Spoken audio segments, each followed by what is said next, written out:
Sepanjang peradaban modern, konflik antara Palestina dan Israel dapat ditelusuri sejak era keruntuhan Kesultanan Ottoman hingga mandat Palestina lewat deklarasi Balfour oleh Inggris selama Perang Dunia I.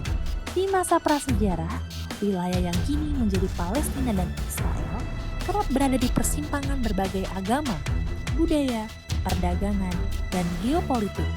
Berulang kali berpindah tangan dari satu dinasti ke dinasti kuno lainnya. Pernah dikuasai bangsa Kanan, Assyria, Babilonia, Romawi, Persia, maupun sederet kekhalifahan Islam.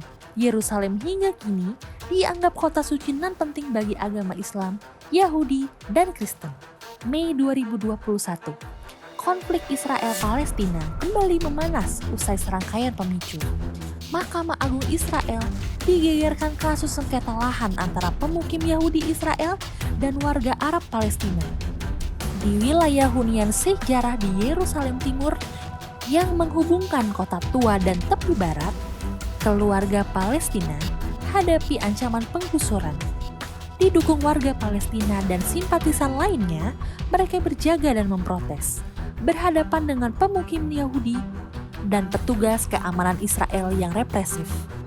Di Kompleks Al-Aqsa, terjadi bentrokan antara polisi Israel dan jamaah Muslim yang hendak menunaikan ibadah di bulan suci Ramadan, salah satunya saat Lailatul Qadar.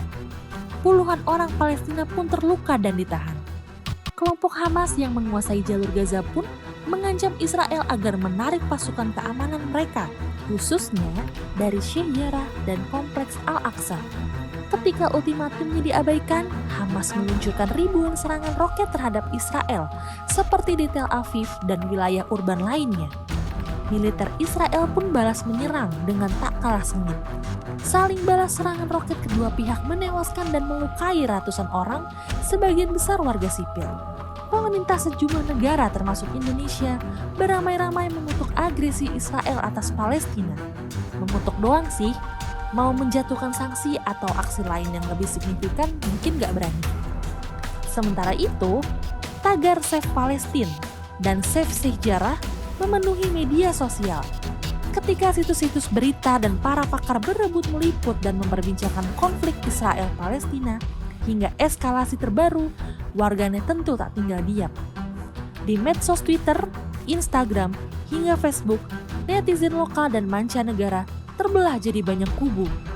Ada yang terang-terangan mendukung Palestina, ada pula yang memihak Israel dengan menyerukan kecaman antisemit bagi sikap kontra Israel maupun memandang Hamas sebagai teroris. Ada benarnya loh, masa kasihan dengan jamaah Al-Aqsa yang diserang polisi Israel, tapi membenarkan hujan roket Hamas ke pemukiman Israel? Bisa apa sih orang Israel saat ditawari perumahan murah selain berduyun-duyun jadi pemukim ilegal dan menggusur warga Palestina? Di Indonesia sendiri, meski Presiden Joko Widodo dan pemerintahan berturut-turut secara umum mendukung Palestina, ada saja warganet yang so edgy anti-mainstream dengan membenarkan serangan dan pendudukan Israel. Di sisi lain, kebanyakan umat Muslim tanah air mendukung Palestina hanya karena menganggap konfliknya dengan Israel sepenuhnya di ranah agama. Nyatanya, gak semua Yahudi Israel setuju dengan pemukiman ilegal yang digagas pemerintah. Sementara itu, gak semua orang Palestina yang ditindas itu Muslim. Menarik juga untuk menyimak kolom komentar di akun medsos situs berita nasional yang saling bertengkar atas pihak mana yang benar.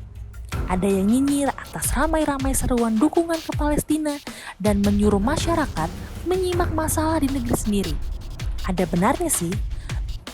Lagian warga lokal ini sok memasang ikon bendera Palestina di samping nama akun medsos. Tapi kok galak dengan minoritas di negeri sendiri? Jadi bisakah pepatah gajah di pelupuk mata tak tampak digunakan untuk menyikapi konflik Israel-Palestina? Bisakah ngotot dukung Palestina tapi tutup mata saat izin pembangunan gereja dipersulit? Bolehkah boikot Israel sembari tetap diskriminatif ke sesama rakyat Indonesia hanya karena mereka minoritas agama atau etnis? Seorang terpelajar harus adil sejak dalam pikiran, kata Pramudia Anantatur. Apalagi dalam perbuatan.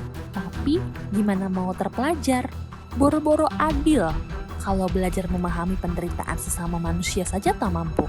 Komedian Amerikan Jon Stewart pernah nyindir topik Israel-Palestina ini kelewat panas, sampai-sampai mau memberitakan secara objektif saja, pasti bakal tetap bikin rusuk. Belum lagi mengolah serangan salah satu pihak, pasti dianggap menolak habis-habisan perjuangan melawan pihak lainnya. Penerusnya di acara berita The Daily Show, Trevor Noah, baru-baru ini menyoroti betapa nggak adil kalau dunia marah-marah sama Hamas yang menyerang Israel dengan roket atau warga Palestina yang melempar batu ke polisi Israel.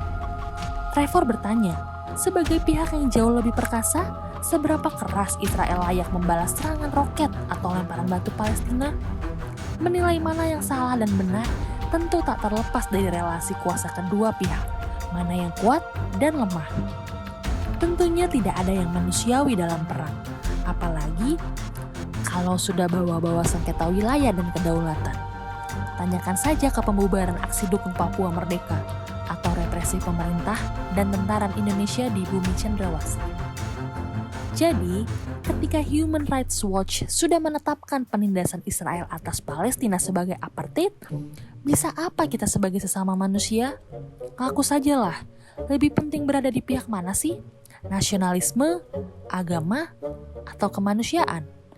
Lapis demi lapis konflik Israel-Palestina tentu tak mudah dikupas ketika para pakar saja masih saling berdebat satu sama lain. Namun, hak Israel untuk menjaga kedaulatan tak semestinya melanggar hak Palestina untuk hidup merdeka, bebas dari agresi dan pendudukan. Belum lagi menyinggung muasal negara Israel yang berakar dari warisan kolonialisme. Keadilan bisa jadi subjektif, tergantung hendak bertanya ke siapa. Apakah penduduk asli Papua yang ingin merdeka, minoritas agama etnis yang didiskriminasi di tanah air, orang-orang Palestina yang cuma bisa lempar batu dan luncurkan roket di hadapan militer Israel yang adidaya dan dibackingi Amerika, atau kaum Yahudi yang dulu dipersekusi Nazi Jerman dan kini aniaya tetangga sendiri?